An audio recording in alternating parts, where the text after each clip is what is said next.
Hi guys! Sa ngayon tuturuan ko kayo guys kung paano ba i-block ang mga SIM card natin.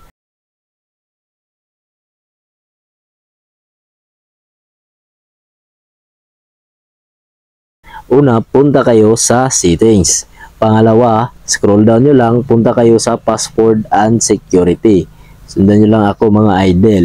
Pagkatapos privacy. Pagkatapos scroll down ulit, more security and settings. Pindutin nyo lang yan. Tapos pili lang kayo dito kung anong gusto nyong network na ilalak. Kung gusto ng network ilalak, saka swipe nyo lang ito, i-turn on. Yun lang mga idol. Napaka-basic lang. At kung hindi pa kayo nakasubscribe mga idol, please hit the like and subscribe sa baba. And please don't forget to hit the bell notification para updated kayo sa mga bagong video ina-upload ko. Maraming salamat.